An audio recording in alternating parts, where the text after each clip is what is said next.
Loleno namba UBH 013Q ne bus namba UAL 492L ngeno ya kampuni ya Kasaba ze zitomereganye mu kkono limanyiddwa nga Kaleegero okumpi n'ekibuga ky'Eryantonde ku luguudo oluva Embalala okudda e Masaka mu disitulikiti y'e Lwengo.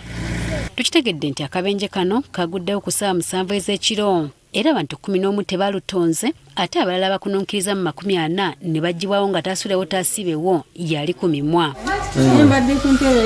Mu bafudde mwe mubadde n'omusirikale wa poliisi okuva mu bitundu by'e Mukono. Abadde akolera mu bitundu by'e Mukono ono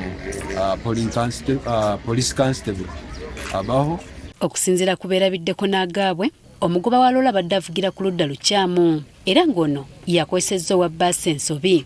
Ekirone kyabadde wakati kati ono kuza kwegulamu ng'aki adirize eno nikimukoona wali oli yalumbye jogera yasose kuba ettaala oli ono najjamu bwe yajjemu oli nasigala ng'akoze ki ataddemu kati ono mukumuwugula oli nasigala ng'ataddemu oli ono navaayo oli nakola ki nayitawo kati ono nakuba ki kabina kene mbasi mbu wa bbaasi asoose n'awugula bulungi loole kyokka ate olugiyiseeko ne gitomera emabega era abadde batudde mabega wa bbaasi bonna tewali asimattuse. Tubadde tuteeri Embarara Eryantonde nga tugenda e Kampala.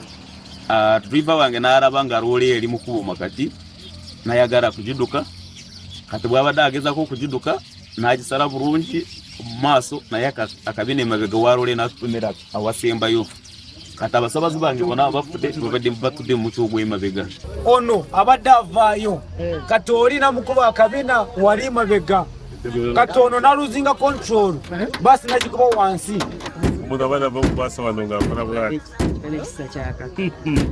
Abamu ku lugaba babiseeko akasubi ne basimattuka akabenje kano batubulidde nti nabo beekanze bwekanzi nga bbaasi egwa. Nabadde nyebasemonga n'omukazi wange nga bbaasi ng'etambula ng'eyebase nimvaayo kintu nkinkona.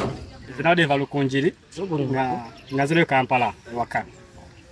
Nze zasaawa 7 awo nadde ku WhatsApp bweti mpola ngenda olaba emmotoka eyosulise bweti nga maliwo omusajja aweeta koona nekwata ensawo yange neteekamu essimu nenyenyweza. Nze ndabyo kutandika kwekulula amagezi ne gagulirawo gamu kuteekera tuli wano. Ng'emaze okwekkata ku ddimwa bano okuvaamu lubadde lutalo. Omugongo gunnuma ekifuba kinnuma basi weeri naawe abadde kuddirisa naye bwagudde nireba kirooli nobanireba kati okuvaako nokifuuka kyota. Nayise mu ddinisa kuba ekyanyambi yagwidde ku mukono gw'eno gye saabadde okugwa wansi. Nayise mu ddinisa nengwa nenevuga mita nga 3 oba 6 wansi nga nziruka kukola nsibweti nagwe guno omukono wano era muno mwe nandabirwamu zansaze nawano ku liiso. Bangi ku bano abasimattuse baddusiddwa mu malwaliro okuli eri Embalala n'eri Eryantonde General Hospital era bwe tutuukiddeyo nga basawo bakola butasamukka butasamwoyo okutaasa obulamu bwabwe. Omwogezi wa poliisi mu bbendobendo ly'e Masaka Twaha Kasirye atubulidde ng'obubenje bwe bweyongedde nnyo mu kitundu kyabwe naddala mu nnaku zino enkulu. Okuva ku Good Friday wakafuna obubenje obuwera ddala kati 3 nga bulimu tugumbula abantu. Nga kasooka kabadde mu Lukaya ng'ako katuze abantu 2 bano nga babadde batambulira ku booda.